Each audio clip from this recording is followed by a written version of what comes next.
You're listening to the Mind Over Finger podcast, episode number 49.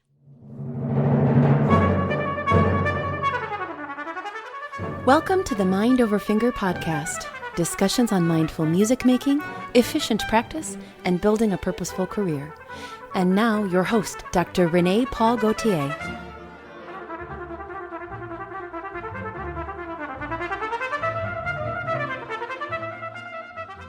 Hi everyone. For you today, I have a great conversation with Marc Damoulakis, principal percussionist with the Cleveland Orchestra. Marc joined the orchestra in August 2006 and was appointed to the principal percussion chair in 2013. He currently also teaches as a faculty member at the Cleveland Institute of Music, presents clinics, masterclasses, and workshops at institutions and festivals worldwide, and performs as a soloist in a wide variety of performance settings. Throughout his career, he's performed and recorded as a guest artist with ensembles such as the New York Philharmonic, the Atlanta, Detroit, and Houston Symphonies, and the Hong Kong Philharmonic. An active chamber musician, Marc has performed with the National Brass Ensemble, the Chamber Music Society of Lincoln Center, the Gilmore Festival, the New Music Consort, and the Pulse Percussion Ensemble. And he plays regularly with the Strings Music Festival, Chamberfest Cleveland, and the Sun Valley Summer Symphony. In addition, Marc is a founding member of the Timetable Percussion Quartet. As a collaborative 3-year project, he developed the K symphonic line of cymbals with the Zildjian Cymbal Company, and those instruments are an important part of his sound collection with the Cleveland Orchestra. A native of Boston, Massachusetts, Marc studied at the Manhattan School of Music, and he continued his studies for 4 years with the New World Symphony under Michael Tilson Thomas from 1999 to 2003. In this episode, Marc gives us tons of great information. We discuss the importance of mindful exploration, flexibility, and patience in the learning process, time management, how to create a connection between our concept of sound and the motions necessary to execute that vision successfully. And he sends us off with very wise parting words. So get ready to be inspired, and let's go to the show.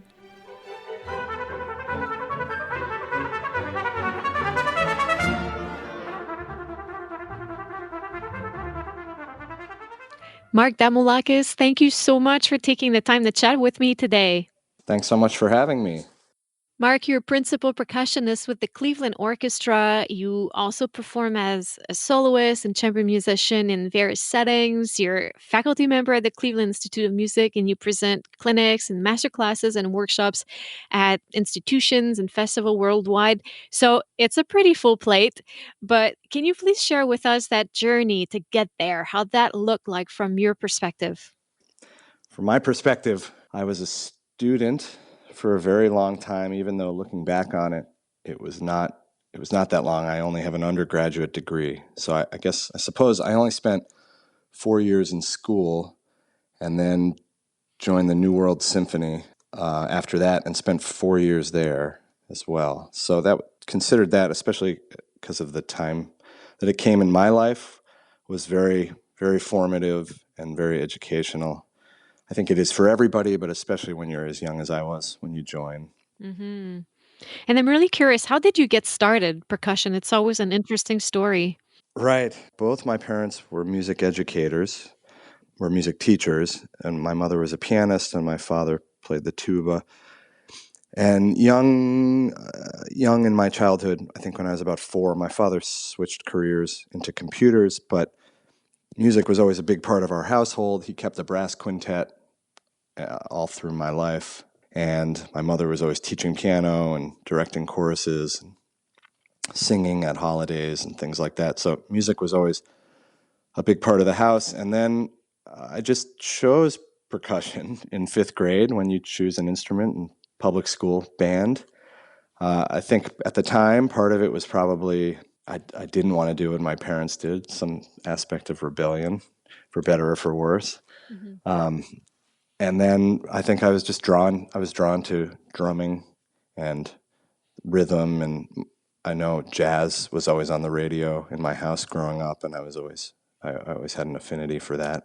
So I think it was sort of something I just thought, okay, I'd like to do that. Of course, I didn't know where it was going to lead and didn't have any idea that it should lead anywhere at that point. But And between New World Symphony and your current position, I think there was also different activities, right? What was that like? yes. Well, I guess, yeah, actually, it's interesting. While you're in the process and then looking back with some perspective, when I was a student and when I was in the New World Symphony, I was always extremely anxious and hungry and competitive with myself to get to the next level in my career. And I had positive experiences along the way, whether that's summer festivals as a student, or I had won some regional orchestra auditions as a student, and then at New World I had done well in some auditions, also not so well in some auditions. But along my journey, there were always signs that some things were going well.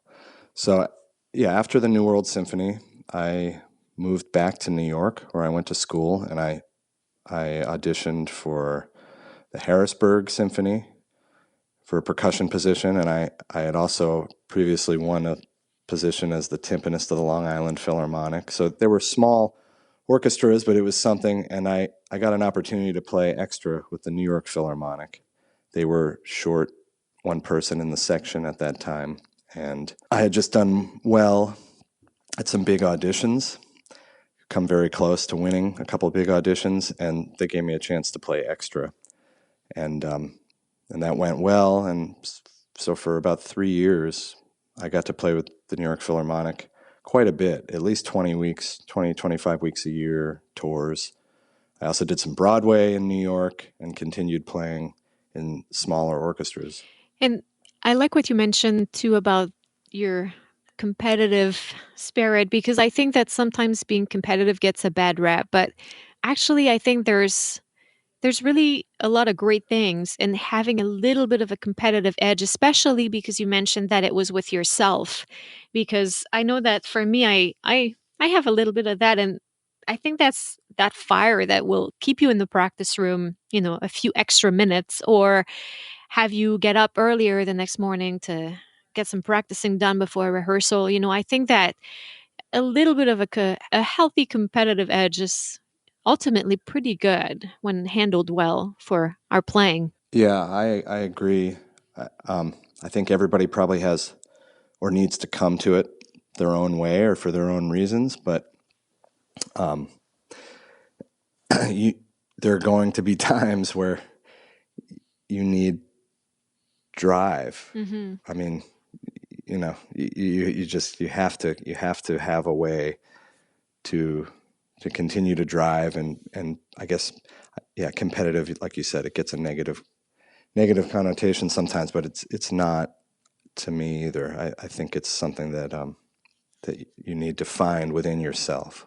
Yeah, like striving for the better versions of ourselves. Right. Exactly. Marc, I'm always fascinated by percussions. All of us have to learn different techniques and different styles of playing, but you guys have to literally master different instruments with completely different techniques, and that requires, an incredible amount of versatility and flexibility, as well as, the aptitude to mentally and physically absorb all of this knowledge and those skills. So I'd like to dive into this a little bit with you, because I feel like there's so much for all of us other instrumentalists to learn here in terms of expanding our horizons on our own instruments.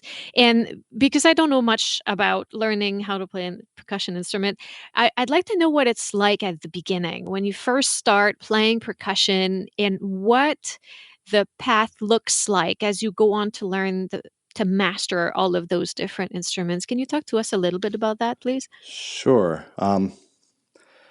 Well, first, I just want to say I appreciate the observation about percussion, and I think and appreciate the reality that there are different skill sets on every instrument, but there are things in common with the learning process on every instrument. And I think, I'm always encouraging my students, and I know I learned this way, where you have to study other instruments to draw the connections to your own. So with percussion, generally, an orchestral audition, at least, can consist of 8 to 10 instruments that you have to show mastery of, perform in an audition. In chamber music and solo playing and et cetera, and on the job in an orchestra, I mean, there's thousands of instruments, but the ones we focus on are 8 to 10, and within that group are probably 3 to 4 that you really spend the majority of your time as a student working on. And it begins, it's sort of like the way a Suzuki violin begins. I mean, it begins at the beginning, which is 2 sticks and a drum or a practice pad. So, that's your home base. And what I always find, again, looking back on my own process and now as a teacher, is that we skip over so many important things in that beginning time period, not having either the patience within ourselves or for whatever reason the education you have jumps over things that don't allow it to develop.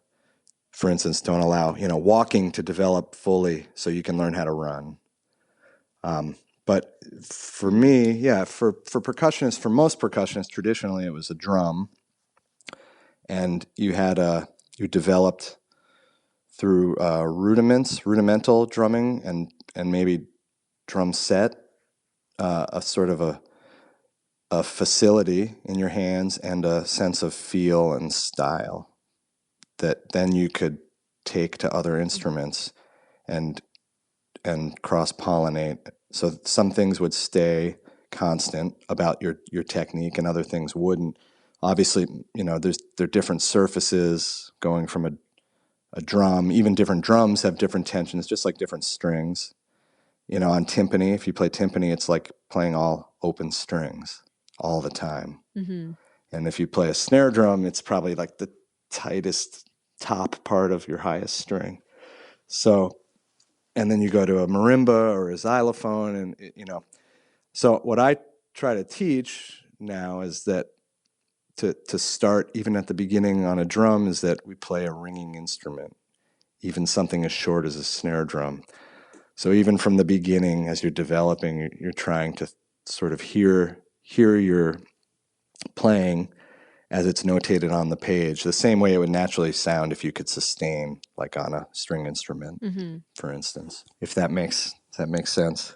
Absolutely. Is that clear? Yeah. Or unclear? Yeah.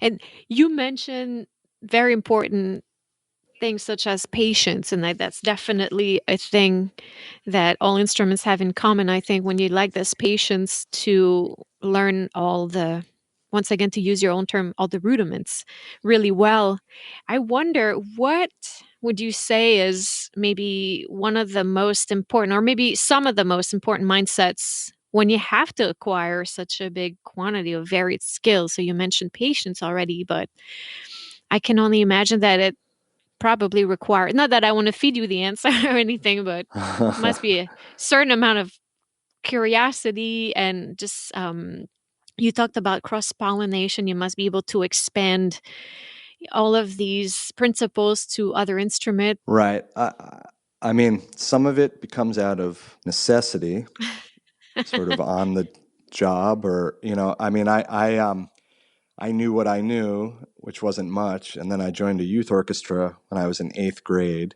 I was sort of fortunate enough to be accepted into a youth orchestra, probably young, very young, younger than most of the other people that were there, and my eyes were immediately opened to what else was out there that I didn't see. So I think it was, I probably learned some things for the audition that I wasn't completely comfortable with, but I did it for the audition, sort of learning for the test. Mm-hmm. And then I got to my first rehearsal, the percussion ensemble, and a few instruments were thrown at me that I'd never played, maybe never even seen, but certainly never played. And it's sink or swim on some mm-hmm. level. Now that's sort of a safer environment. You're young, it's a youth orchestra. But with percussion, you can't plan for everything. Mm. Even now on the job, things come at us often with pieces, especially commissions or living composers, and you have to sort of do some research Mm-hmm. to figure out how to interpret either figure out what instruments they're talking about or how to interpret what they're looking for, or things like that. So that is a part of the job, and part of my instrument that keeps things very fresh. Oh, that's a good way to put it. Keeping things fresh. You know, another thing I'm really curious about is whatever school I went to, and even same at New World Symphony, I feel like percussionists always seem to practice so much more than the rest of us, maybe except pianists. Right. Or like maybe you guys just spent most of your time setting up. I don't know. But what are some time management skills that students should aspire to develop that would help them organize their practice in an efficient way? Like I said just now, and in the intro, you teach at the Cleveland Institute of Music. What are some ways that when you have to juggle so many different instruments, what's a good way to organize your practicing? Right. Yeah, that's a constant challenge. I'm assuming for everybody, but percussionists do practice a lot, or they should if they don't. I mean, we tell students and we tell their parents when they audition at the Institute, say, whether you end up coming here or wherever you go, you need to get to a point where you're practicing, at least, let's say, 6 hours a day, or else you're not giving yourself a chance to reach your potential. Mm-hmm. And time management, I mean, you're developing skills and you're developing technical skills, musical skills. There's a lot of instruments. There's a lot of ground to cover. So I always tell students to try to organize what they're working on in the sense of, do you have a daily routine? And it can change, periodically. But do you have some sense of, if you're working on something in your lesson, do you have a routine that incorporates that every day in your practice? So for percussion, I mean, that's sort of, it's a snare drum roll, your strokes and your taps and scales and arpeggios. They're kind of fundamental things. We always say the simplest things are the hardest things in music. Mm-hmm. And so that's what I would impress upon people to try to incorporate into their daily practice or even daily warm-up. Find a way that you're actually working on things. And, part of this, and maybe we'll get into this later in the discussion, but there's also a physicality of when you're working towards these things, this is about mindfulness. So it's, I think mindfulness and time management and the actual learning has to translate somehow into physicality. Like, it feels like this, it sounds like this. Or I know how it feels to play this section of this. I mean, whether it's a technique you're working on, it needs to somehow become automatic and natural. And that's the work, right, that every student has to go through. We all go through. But I don't think there's something at a certain point that can't be spoon-fed by a teacher to a student. It's something the student has to interpret information and literally find on their own, almost in a tactile way. Yes. So the quicker you can incorporate that kind of learning into your practice, I think you'll see results faster than simply being in the practice room for as many hours as somebody told you they think you need. I've certainly wasted time in the practice room. I could have been more efficient or accomplished more with the time I had. So I'm always trying to find ways to do that myself, to become better at that, and to become better at how to teach that to students. It's such a great point that you bring up. And that's something that I've talked about on the podcast a few times, but I don't think we can talk about this too much. It really is how the student assimilate for him or herself the information that comes from the teacher. And it's exactly what you said in terms of this physicality. Sometimes you explain a hand position to a student and they try 2 or 3 times and, it doesn't work. So they kind of give up. But it really needs to be incorporated. the student needs to do some searching, physical searching, until this thing becomes natural, but also becomes a habit. And it only becomes a habit through some serious experimenting, internalizing, and repetitions of the correct movement. Right. Yeah.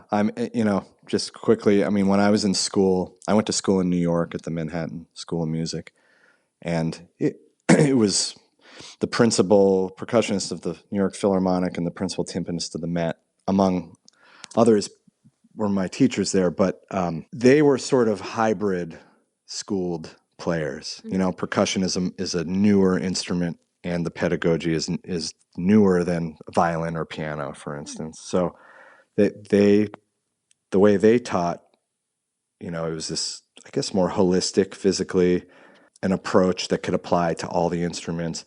But every major orchestra is steeped in a school of playing. And as a student, I always wanted to try to understand on my own the other schools of playing as well. So even just from listening to recordings, trying to imitate at first what I saw of students from that school, maybe that I'd meet at music festivals, things like that. I would just on my own take it to my practice room by myself and mess around with these things. The same way, saxophonists would listen to John Coltrane and try to imitate that. Mm-hmm. And then eventually it becomes your own version of that. And then you're carrying on, or you've implemented something on some level into your own playing and made it your own thing.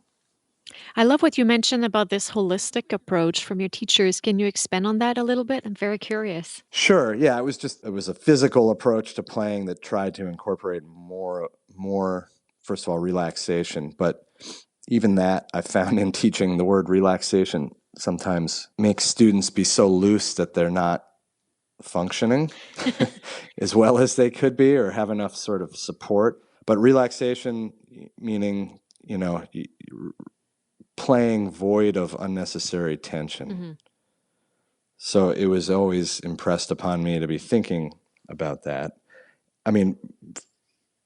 Partially because it's healthier, but also because you'll have more possibility for sound production, and I find not having tension like that helps your awareness, and how you can sort of listen and play your part at the same time, playing in an ensemble. Mm-hmm. That's really great. And the key word in what you were saying earlier is unnecessary tension, because at times we need strength and we need to put some effort into it, but it's really being able to select which muscle should be activated and which one should be passive. That is the tricky part. Right, exactly. I'm curious because earlier you were talking about daily regimens. If I may ask, what does your daily regimen, I know it probably changes from day to day, but a typical regimen, what would that look like for you? My daily regimen is getting breakfast on the table for my children, and no, I'm just, sorry.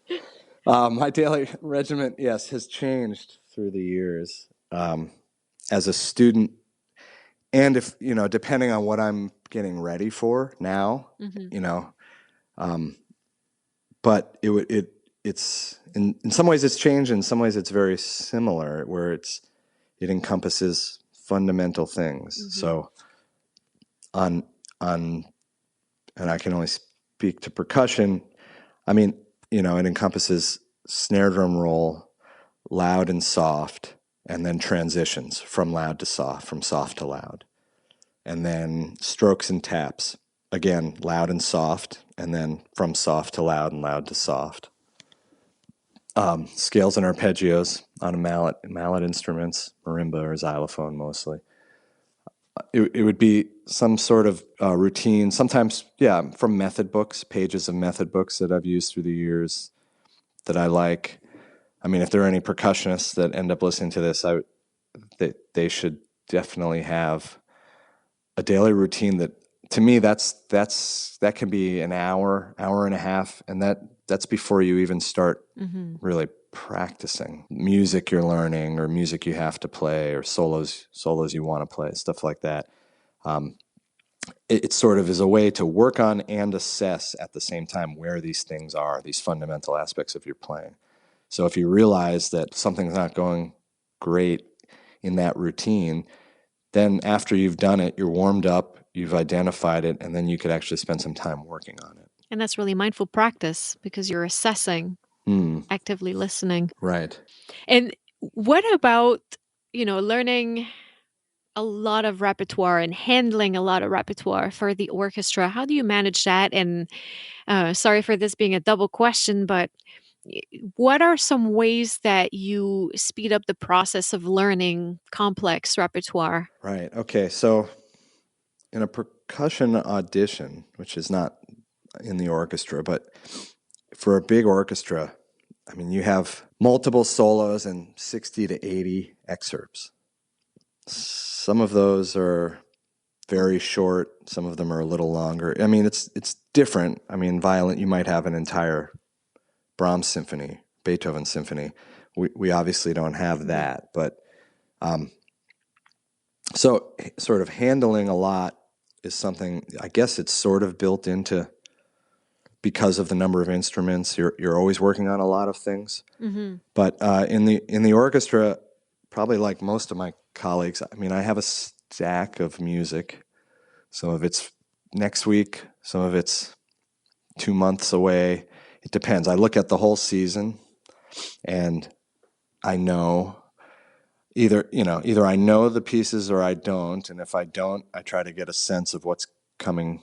I talk to the library and try to get a sense of what's coming. And if the parts aren't in, I try to look at a score. If I do know the music, I know what's challenging, what I think I need more or less time on, and I try to organize it so you're always a little ahead of the game. And that's in an optimal situation where things aren't always optimal, but that's my approach to, I try to find out what's coming on the schedule before the schedule comes out for the summer season, for instance. I mean, part of that's also, I mean, we do other things,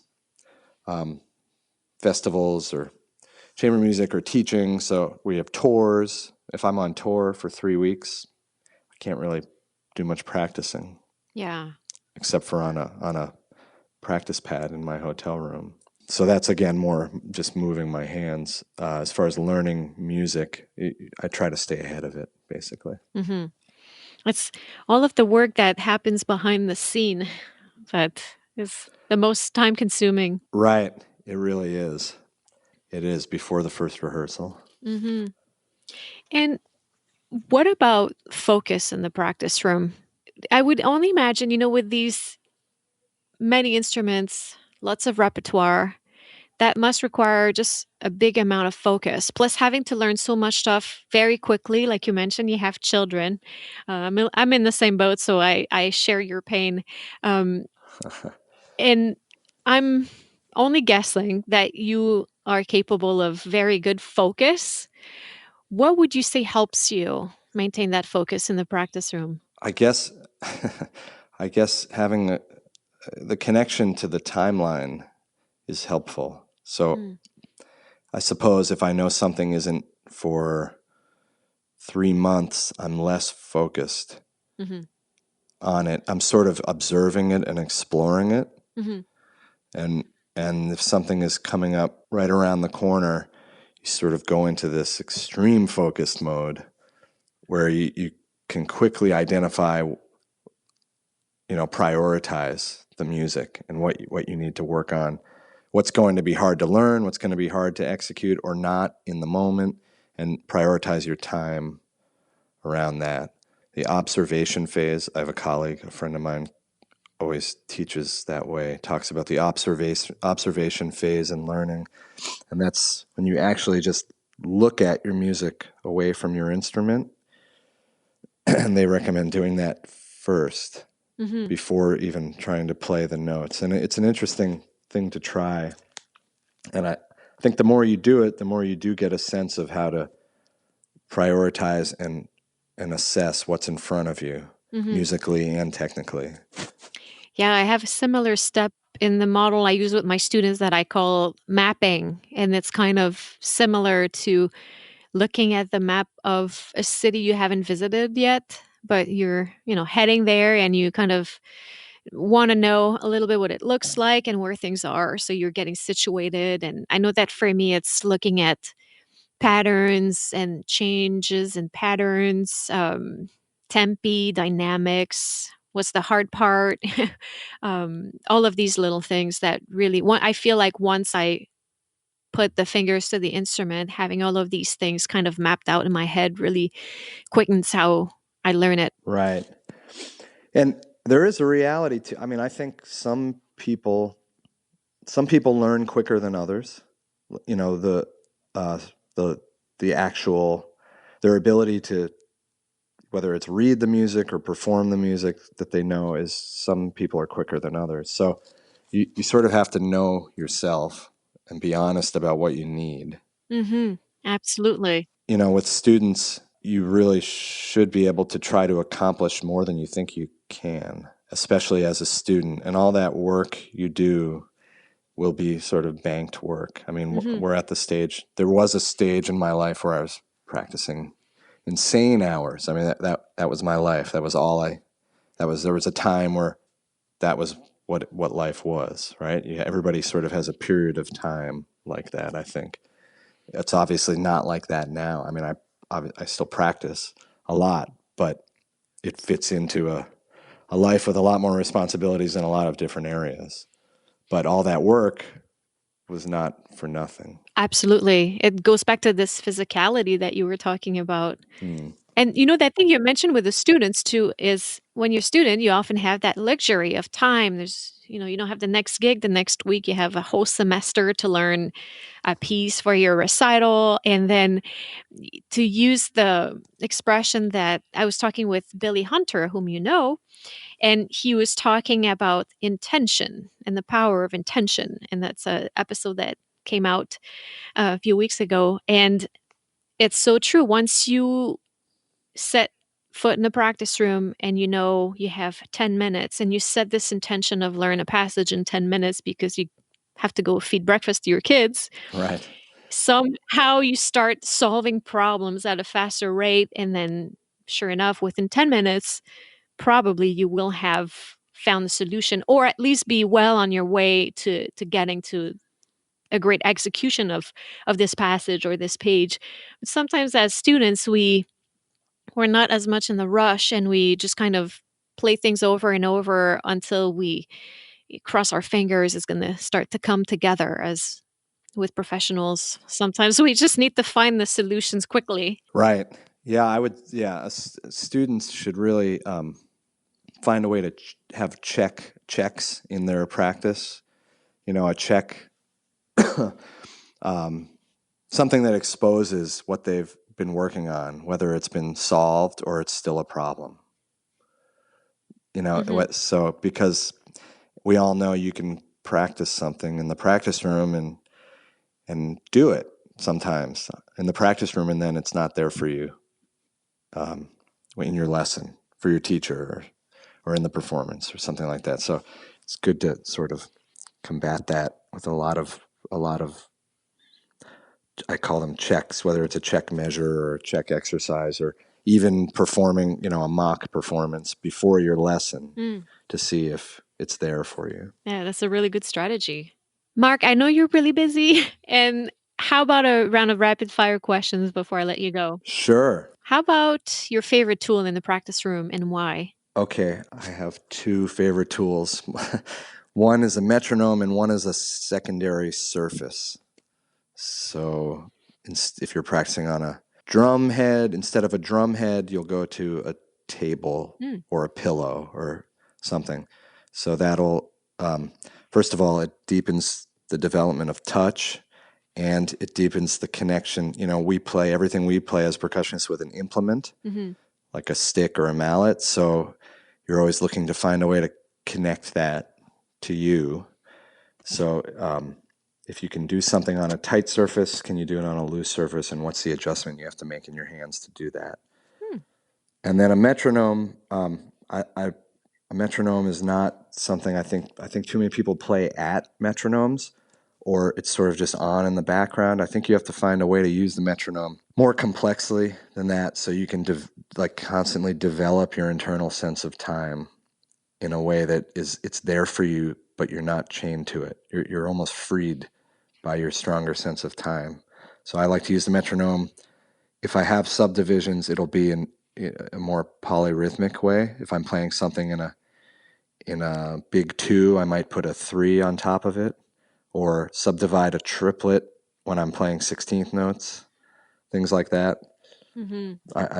I always have students, it just exposes their real sense of rhythm. I love that idea of the secondary surface. That's a first on the podcast as favorite tool. But I know that if I think about it, for us, we don't try to practice in different acoustics enough. So for us, that would be that. I mean, even pianists have constantly different instruments to practice on. But for us, I think, I don't know, I've never tried that, but maybe I should borrow someone else's violin for a while and see how that feels. But anyway.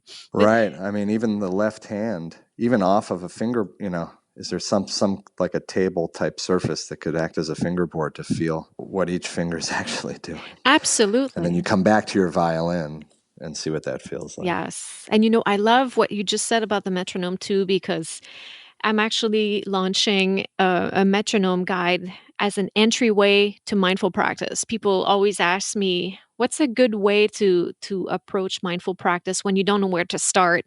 And I always talk about, listening to yourself, connecting to your body, but there's not always a very concrete way to do this. And I know that for myself, and I see it in my students too, a really good way to start doing that is by developing more methods of practicing with the metronome. So thank you for that answer. That fits in quite nicely with my own agenda. I can't wait to see it. Yeah, that's great. For the people who are maybe dreaming of a career that resembles yours, a percussionist position in a big orchestra, can you tell us a little bit about what your life looks like? Sure. The orchestra is the main event. It's the priority career-wise in my life, but I also teach quite a bit. I'm lucky enough to be co-chair at the Cleveland Institute, and my colleague Paul Jančić and I, we share right now. We have a department of about 14 people, which is the large end of where generally it would be around 12, but it's a big load. So master classes, private lessons at the Institute, some chamber music coachings, and then on my weeks off from the orchestra, I usually end up going and either giving master classes or clinics or playing in festivals, chamber music, contemporary music festivals. A couple weeks, 2 or 3 weeks a year, I do that. 3 weeks I'm on tour internationally, 2 weeks or 3 weeks domestically, and then in the summertime, a few weeks at a festival, and probably a few weeks teaching other places throughout the year. Mm-hmm. And then the rest of the time is home in Cleveland with my family, and we try to, as my kids are starting to get out of the infant stage into the toddler and young child stage, I've been trying to get better at scheduling vacations that are purely vacations. Mm-hmm. That's been hard for me. I always combine a vacation with work on some level, but I've been trying to get better at that. I think it's important. I know, students too, you do need to get out. I've never had a problem balancing practicing 8 hours a day and still finding time to get out and live, mm-hmm. or read, or, blah, blah, blah, something other than in the practice room. Wait, but that's a good question right there. How can you balance 8 hours a day of practicing with living? Because that's not a small feat. No, well, you can't now. I can't now. If I'm preparing for something that requires me to be practicing for 8 hours a day, if I have a concerto or something like that, mm-hmm. and I'm feeling like it's around the corner and I need 8 hours a day, obviously you prioritize. So mm-hmm. I'll sleep less, mm-hmm. and other things I might put on hold. But as a student, that's your main focus. Mm-hmm. One of them, at least. Mm-hmm. It's not an ideal thing now. I mean, now the couple times I've had to go into the rabbit hole, into the practice room throughout the night and things like that. It's not ideal. Those are extenuating circumstances. And we have those a lot with kids, that's for sure. Yeah, right. How about a habit that you have that you think has contributed to your success? We've talked about many, but I still want to ask. Sure. Well, I don't know if it's a habit. I study the Feldenkrais Method. Mm-mm. I don't know if you've ever talked about that on this podcast with anybody. Not extensively, no. I think that was something for me at the time it came in my life that completely connected this idea of a relaxed approach or a holistic approach to playing or a physical approach to playing, and finding more awareness of how to go about that or how to connect it to myself. And so that's something I think if I had not started doing that, had not found that or been introduced to it, that I would not be as successful as I have been. That's really interesting. What's the best advice that was given to you that you would like to pass on to the listeners? There's always room at the top. I love that. It's so true. And it goes back to what we were talking about, healthy competitive edge, Right. And you said it yourself, your competitive edge was with yourself. Exactly. And like you said, there's always room at the top. Marc, how about a quick actionable tip that listeners can implement today in their musical lives? I guess to continue what we were talking about, I'd say develop a routine that deals with the fundamentals of the instrument and your fundamental deficiencies with them. That's one I can get behind for sure. Marc, do you have any final remarks before I let you go? Appreciate being here. And I guess I would say, which I'm sure you've talked about, well, we talk about it all the time, but I would say that it's hard not to take for granted how lucky we are to have a career in this business and making music. It's the greatest. It's also the reality, to realize the reality of the work it takes to get there or get to the top, or have goals of what the top is or what a career in this business looks like. I would encourage people to continue to find ways to be honest with themselves and positive about it at the same time. It's easy to get cynical with negative results. It's also easy to be overly optimistic without sort of being steeped in some aspect of reality. That's a beautiful parting words. Thank you so much. Thank you, Renee. I really appreciate it.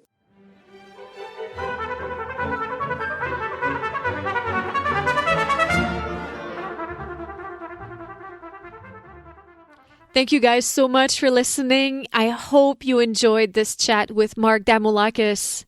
After our talk, I asked Marc how having the opportunity to work with orchestras such as the New York Phil and living in New York City helped him grow as an artist, and in which way he believes it helped him win the Cleveland Orchestra position. And he explained that the 3 years playing with the New York Phil really allowed him to continue on that trajectory that he had started at the New World Symphony, and how that quickly became much more real in New York. For one thing, playing with his teacher and mentor, Chris Lamb, who's the principal percussionist of the New York Phil, every day was a world's worth of lessons. Also, getting to do exactly what he had always set out to do at a very high level added to the whole picture and helped him have a successful career in Cleveland. I have so many great takeaways from this conversation with Marc. I loved discussing, again, this topic that you've heard coming back on the show a few times by now, which is that teachers cannot spoon-feed everything to the students. So if you're a student, young or less young, please take us seriously when we say this. Playing music involves developing these habits, these good habits, and this physical knowledge of sound production, and the brain connection that makes it so a physical movement transforms an idea into a specific sound only comes through introspection.